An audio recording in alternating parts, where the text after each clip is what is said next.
one topic is, you know, ladies, are you happy with the state of where men are at in general right now? Just the average man on the street, if we walk down, you know, this street down here, are we happy with where men are at in society? Or we think they need to be more manly, less manly, sleeping with less, sleeping with more? More manly. I think they need to be more manly. Yeah. Like, so when people say like toxic masculinity, I honestly feel like that's like to water down the masculine energy men have and make them more feminine, like that Timothy Chalamet guy or like Harry Styles.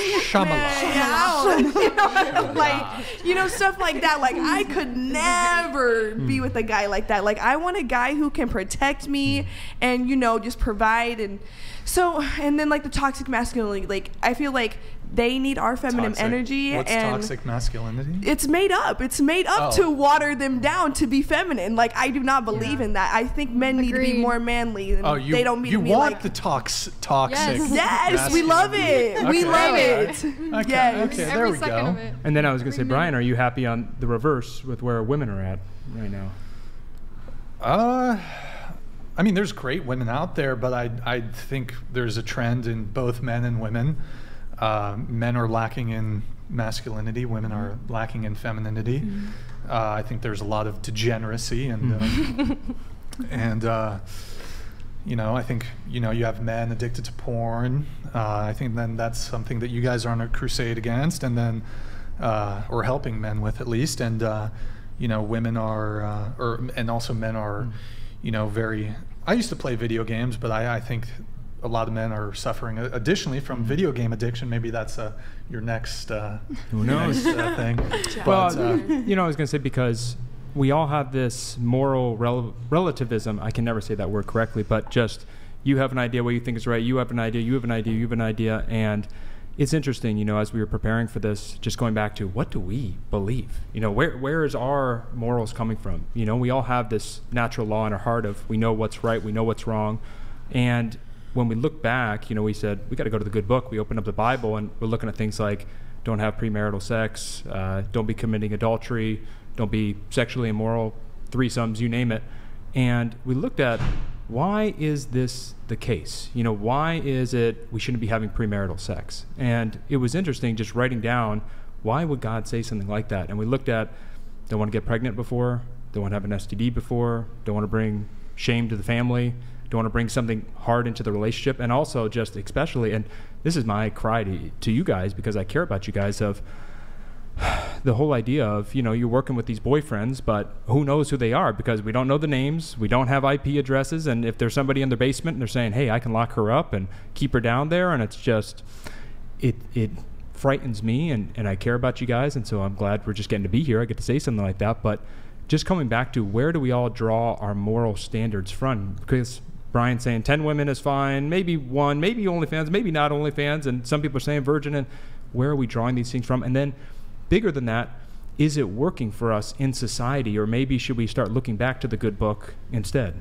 I think the Bible's made up, and I think like the 10 Commandments honestly was just something to kind of like scare us into being good, into like, you know, but I also feel like the Bible and the 10 Commandments is kind of like a coping mechanism for some people to just like, you know, live day to day and be good, do that, you'll get to heaven when you die.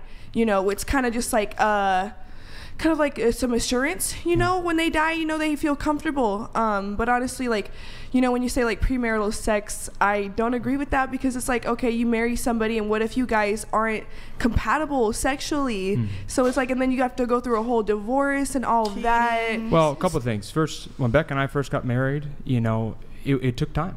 You know, it took time, and that's one of the beautiful things about marriage is Exactly. I ain't going nowhere, you ain't going nowhere. We are iron sharpening iron. We are improving each other, and that's a really, really cool And thing. there's this interesting stat of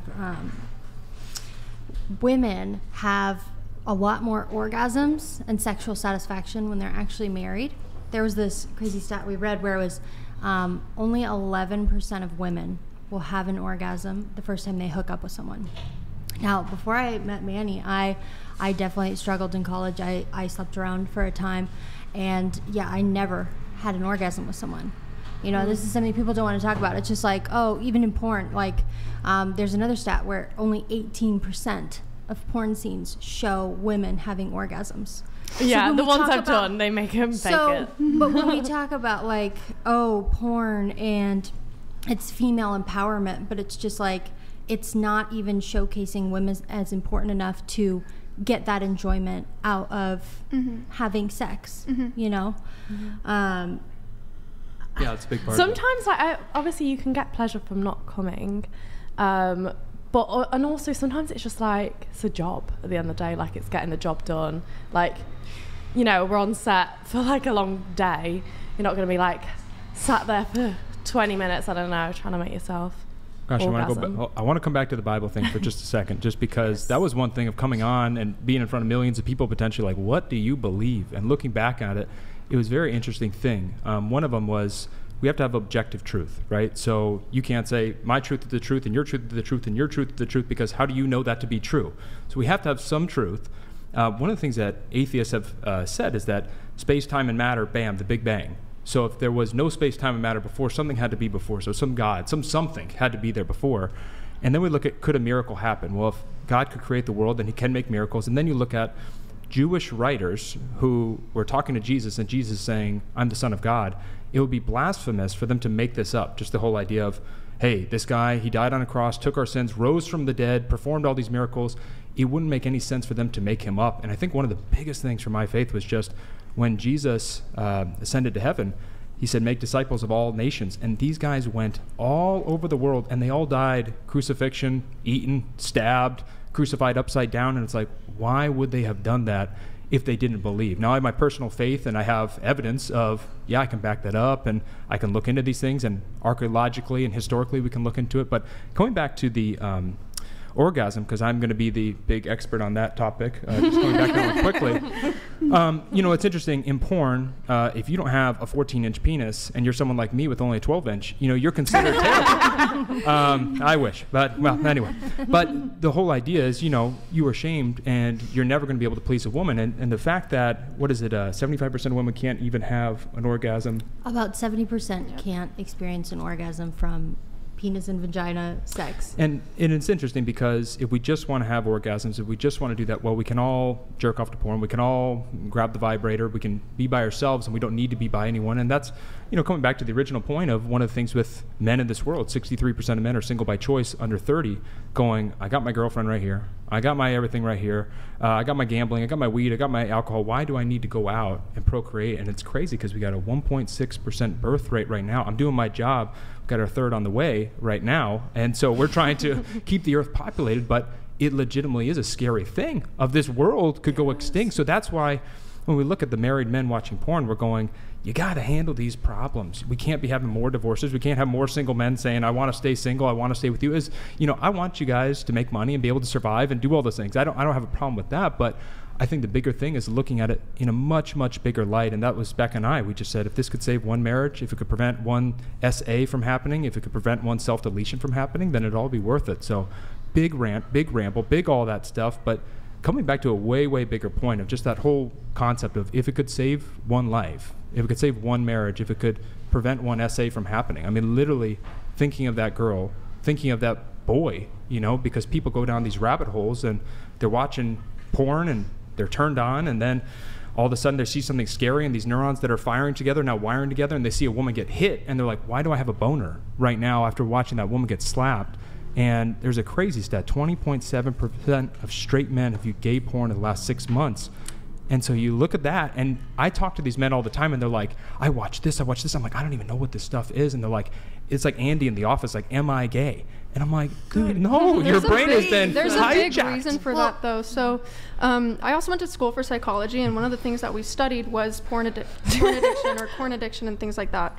And so people who become addicted to corn, vanilla sex then becomes boring to them. Right. So they go and they go deeper and deeper and deeper to a point where, well, now the only way that I can view sex is on my phone, and it's BDSM, things like that. And now they go to their wife and they're like, hey, I'm not performing correctly, or like, what's going on? It becomes such a deeper problem. Yeah, I remember you were saying that earlier. Just, it's such a pervasive idea that like it's the partner's fault. Like I some way wasn't sexually pleasing enough for Manny that he had to go to this other source. But I wasn't designed for that. You know, like, I'm not a gangbang. I'm not gonna meet. I'm not gonna meet that need. But like, people need new and novel. Like, when someone starts out, what do they do? Like, the average age that someone starts watching porn now is 8 years old. And you know, at first it's, hey, I'm looking at a Playboy photo, or I'm looking at a Victoria's Secret magazine. Ooh, I'm sneaking it from my parents. Great, for a little bit, that's exciting. Then it's not. Then you need a lot more photos. Then you need videos. Then you need a lot wilder, crazier videos, and to the point where it's just like, of course, this is causing sexual dysfunction for people in their relationships, because it's meeting a need. It's not a need, meeting a desire that one person alone cannot ever satisfy, because this is how we were designed to be, one-on-one. And when you're able to just control it, it's very different experiences. Wait, so to go back